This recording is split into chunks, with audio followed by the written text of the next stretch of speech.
이 다니엘과 세 친구들은 나라를 잃고 낯선 나라에 포로로 끌려오지요. 그리고 자기 이름도 잃게 됩니다.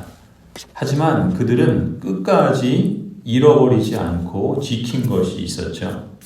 다니엘과 그의 친구들은 하나님께 대한 신앙을 버리라는 유혹과 도전 앞에서 그러한 혹독한 환경 속에 살았음에도 불구하고 단호한 결심으로 뜻을 정하여서 자신의 믿음의 정체성을 지켜나갑니다. 다니엘과 세 친구들은 비록 바빌로니아의 언어와 학문을 배우면서 바벨로니아식의 이름으로 불리게 되었지만 자신이 하나님의 백성이라는 사실만큼은 결코 잊지 않았습니다. 8절 말씀처럼 다니엘은 왕이 내린 음식과 포도주로 자기를 더럽히지 않겠다고 마음을 먹었죠. 개역개정에서는 우리가 잘 아는 표현처럼 다니엘은 뜻을 정하였다. 그럽니다. 뜻을 정하여 왕의 음식과 그가 마시는 포도주로 자기를 더럽히지 아니하리라. 마음을 먹었던 거죠.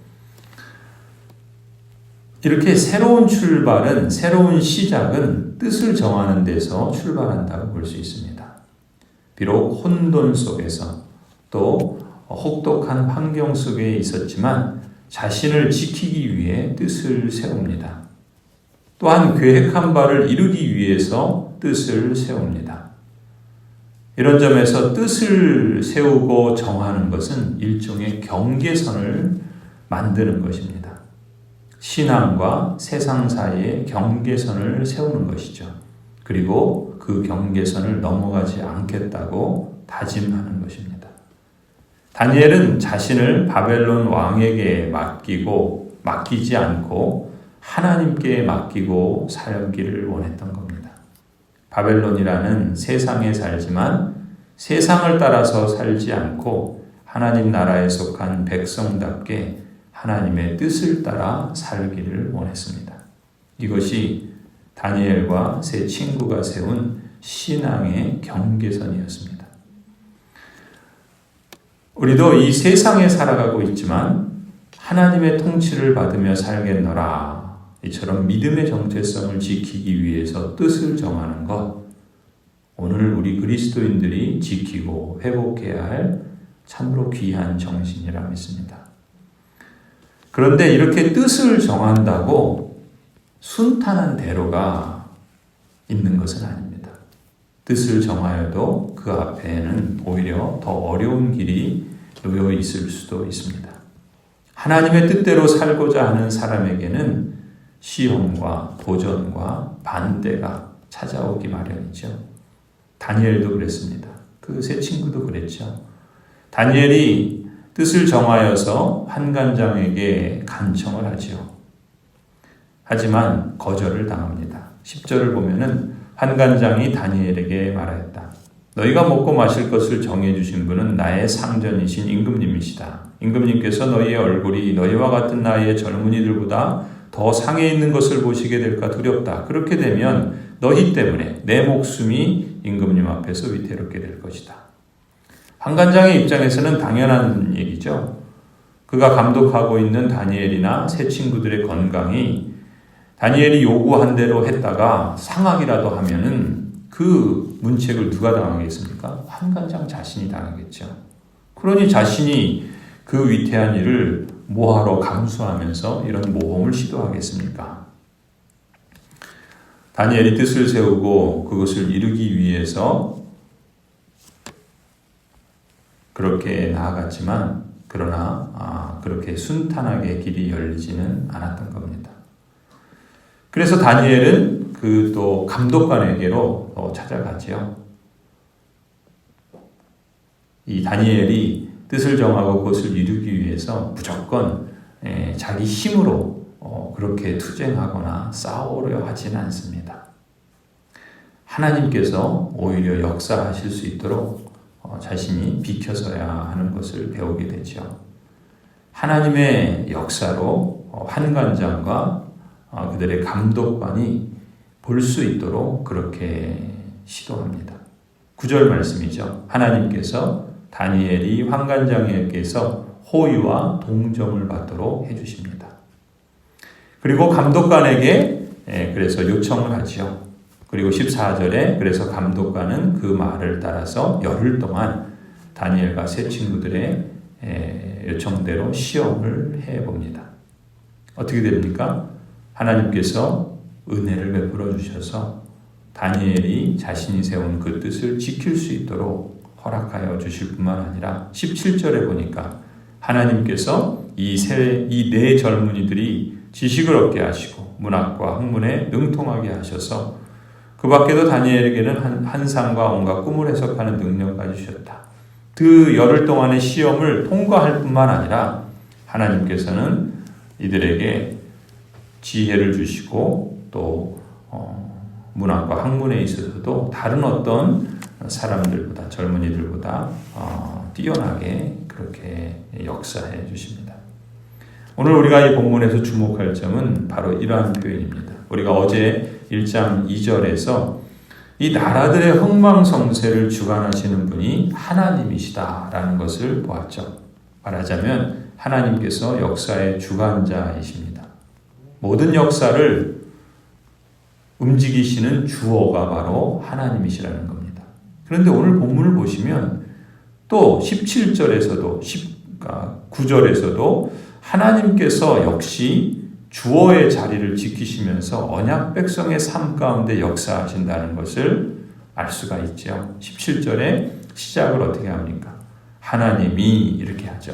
또 앞서 9절에서도 다니엘이 환관장에게 호의를 받도록 해주실 때도 하나님은 이렇게 표현합니다.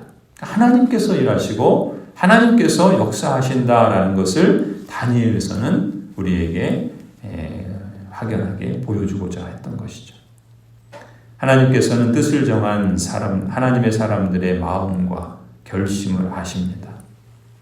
그래서 환관장과 감독관의 마음을 움직여 주셨고 이들에게 왕이 주는 음식을 먹지 않고 지낼 수 있는 열흘의 기회를 허락하도록 합니다. 열흘이 지나고 왕이 주는 음식을 먹은 다른 젊은이들과 비교한 결과 채소와 물만 먹은 이 네 친구들이 훨씬 더 건강하게 은혜를 베풀어 주셨던 것이죠. 하나님께서 그들에게 건강을 주셨을 뿐만 아니라 지혜도 주셨습니다. 그래서 그들은 함께 교육받는 다른 젊은이들 중에서 가장 뛰어난 학생들이 되고 그래서 왕궁에서 왕을 모시게 됩니다. 잠언 16장 말씀에 사람이 마음으로 자기의 길을 계획할지라도 그의 걸음을 인도하시는 분은 여호와 하나님이시다. 참으로 그렇습니다. 시편 127편에도 말씀합니다. 여호와께서 집을 세우지 아니하시면 세우는 자의 수고가 헛되며 여호와께서 성을 지키지 아니하시면 파수꾼의 깨어 있음이 헛되다 말씀합니다. 하나님께서 우리의 걸음을 인도해 주십니다. 특히 하나님의 뜻을 따라서 마음을 정하고 살아가는 하나님의 백성들. 비록 우리가 살아가는 땅은 이 땅이지만 하나님 나라에 속한 사람으로 하나님의 뜻을 따라 살고자 할 때 하나님께서 그 걸음을 인도해 주신다 믿습니다. 우리가 집을 세우고 우리가 성을 지키는 그러한 수고도 우리가 이 땅을 살아가면서 일상에서 손이 수고한 것을 얻을 수 있는 그러한 복도 여호와께서 세워주시고 여호와께서 지켜주시기 때문 아니겠습니까? 그렇지 않으면 우리의 수고가 헛되고 우리의 깨어있음이 헛될 것입니다. 손이 수고한 대로 얻지 못할 것입니다. 그러나 여호와께서 함께 하시고 지켜주시고 또 인도하시면 우리의 수고도 우리의 깨어있음도 또 우리의 그 뜻을 정하여 나아가는 것도 하나님께서 친히 역사하심으로 하나님의 그 놀라운 능력과 은혜와 구원과 생명을 우리에게 베풀어 주신다 믿습니다. 하나님의 은혜로 우리가 살아갑니다. 하나님의 은혜로 다니엘이 정한 뜻을 지킬 수 있었던 것처럼 우리도 하나님 앞에서 하나님의 뜻을 따라 살도록 다짐하고 또 그 길을 걸어가야 할 줄로 믿습니다. 물론 한 번 승리한다고 늘 승리하는 것이 아닐 수도 있습니다.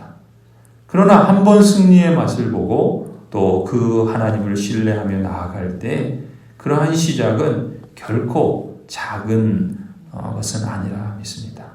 하나님께서 그 뜻을 알고 함께 해주신다 믿습니다. 물론 다니엘처럼 우리가 계속해서 보겠지만 다니엘이 뜻을 세우고 또 그 길을 따라 나아갈 때마다 계속해서 그 뜻을 좌절시키려는 시도들이 찾아오지요. 어려움이 올 때마다 그럼에도 불구하고 다니엘은 하나님을 향하여 꾸준히 기도하고 또 하나님을 신뢰하며 그 환경에 좌지우지되지 아니하고 오히려 하나님을 더욱더 가까이 하는 그러한 삶을 이어갈 수 있던 것을 우리가 주목해 볼 필요가 있습니다. 성도 여러분, 믿음의 정체성을 지키고자 할 때 우리에게도 다양한 어려움이 다가올 수도 있습니다. 다양한 어려움이 다가올 때마다 어쩌면 우리의 믿음의 눈은 그만큼 다양한 은혜가 우리에게 새롭게 임한다라는 것을 잊지 않았으면 좋겠습니다. 하나님의 은혜로 우리를 승리하게 하십니다. 이 세상에서 잠깐 넘어지고 또 실패하는 것 같은 경험이 있을 수도 있습니다. 그러나 궁극적으로 하나님께서 우리를 승리하게 하실 줄 믿습니다. 그 모든 실패와 넘어짐의 경험조차도 우리에게 선을 행하시고자 하나님께서 섭리하신다 믿습니다. 우리는 이 은혜 아래 비로소 강할 수 있는 것이죠.